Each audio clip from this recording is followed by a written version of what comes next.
What's up, everybody? Hey, Tom Laird here, host of the Advice from a Call Center Geek podcast and founder of Expivia. For exceptional contact center outsourcing, trust Expivia. We're fully AI-driven, as all of you know, and can handle voice, email, chat, and all of your digital channels. Our 600-seat USA contact center is expert in healthcare, financial services, insurance, tech support, retail, and more. Experts on the NICE CX1 platform, we ensure seamless customer experiences. DM me or visit expiviausa.com for more. Hi, everybody. Welcome back to kind of a special episode of Advice from a Call Center Geek, the call center and contact center podcast, where we try to give you some actionable items that you can take back in your contact center, improve your overall agent quality, improve the customer experience, hopefully improve the culture of your organization. A little bit somber.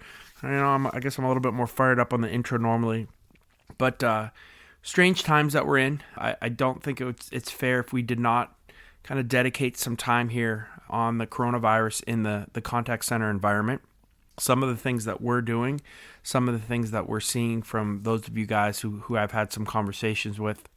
We're going to get through this, right? And we're going to try to get through it together. This is a really strong and important time that I think if you are not part of the Advice from a Call Center Geek Facebook community, go over there and join. We're going to be bringing up this topic more and more and having some people, maybe if they need to vent or they need to talk about some of the things going on in their center, or some of the good things that they think that they've done, with this kind of pandemic-ish thing kind of going on. The call center is a really important part of this, right? We are a voice for people who have questions, who want to know what's going on, right? So there's a really important, I think, part of this when kind of things break down, that the call center really has to kind of step up and kind of be a voice of reason and a voice of calming, because we are the voice of a brand, we're the voice of a 211, we're the voice of, whatever the place that they're trying to get a little bit of, I don't know if it's good feeling or relief, or just something to kind of calm some people down. So, I think we have really important jobs at this point. The main goal here is to keep our employees, to keep our call center associates, supervisors, managers, whoever you have in your call center, to keep them healthy, to understand, kind of what's going on, to maybe prepare for the worst and hope for the best. Let's talk about some of the things that we're doing in our contact center. And again, some of this I don't want to say is semantics, right? Because the thing is, they are at work, and your employees are at work a long time during the day, but they do go home. They do have lives. They do things outside of the contact center environment. So there's only so much that we can do to protect them. But let's talk about, what some of the things that I'm doing in my call center, some of the things I've heard from you guys out there that you're doing to kind of protect your contact center environment. So number one is every single agent must wash their hands when they come on premise, right? So if their shift starts at 8 o'clock in the morning, 9 o'clock, 1 o'clock, whatever it is, when they get to Expivia, we actually have to kind of, I'm not saying we're totally watching them, right? But we just say, hey man, before you guys come out on the floor, make sure you go wash your hands. And everybody's doing that, right? I mean, they get it. So we've stocked up and spent like $1,500 on everything from Clorox wipes to hand sanitizer to hand soap to anything that we can possibly try to help and try to save off when people kind of come through the door. So number one is, before they come out onto the floor, as they kind of get into the building, they have to go wash their hands. All employee stations are wiped down, and they normally would do this anyway, but now we're really, really stressing it. So every employee, when they first come in, they get a Clorox wipe, or 2 or 3 of them, and they go to their area and they wipe it down.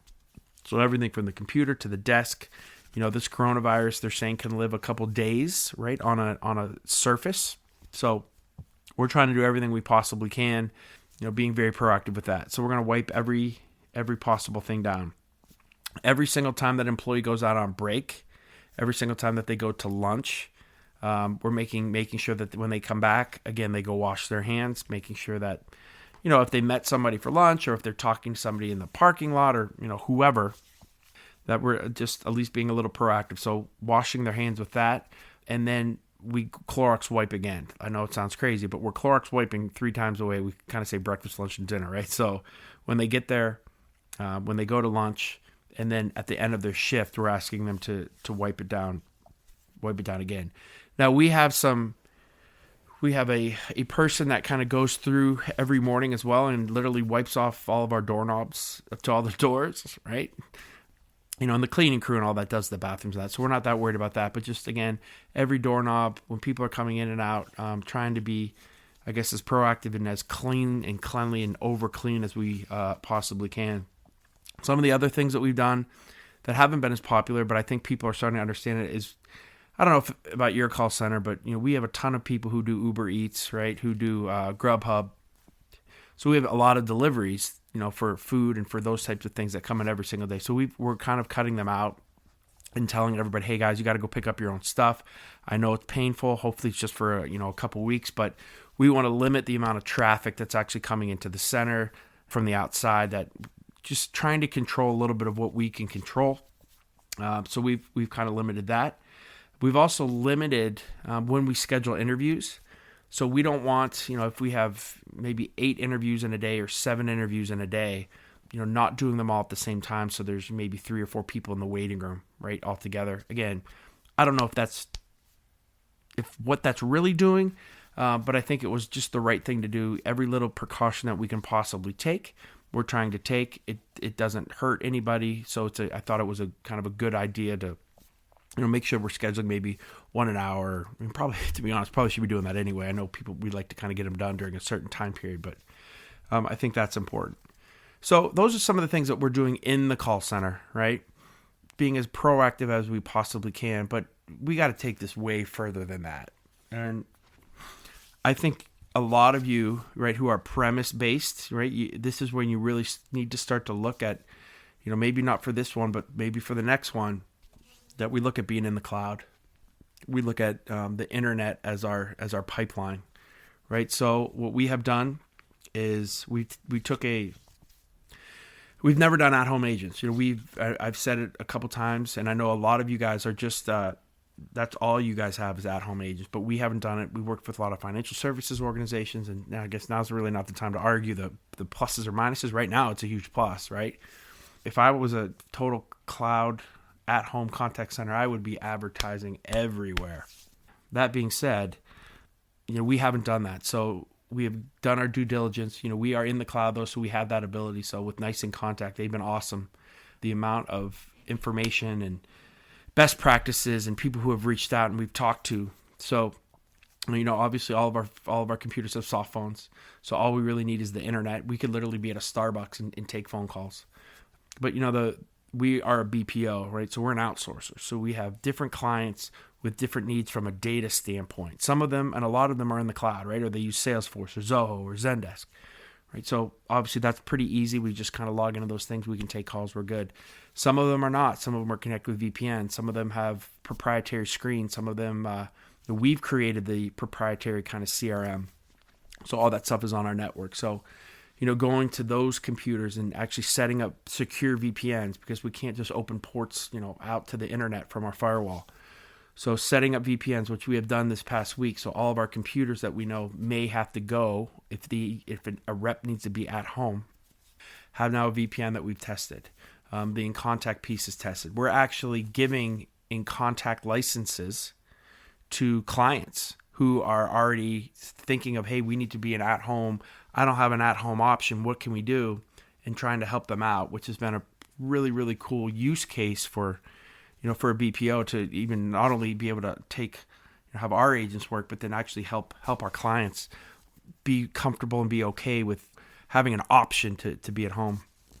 So we have done all of this. So we have now plans in place. We know we've given a survey or asked the reps, what type of internet connection do you guys have at home? And everybody pretty much has the internet now in some type of form at home. So we've been good with that.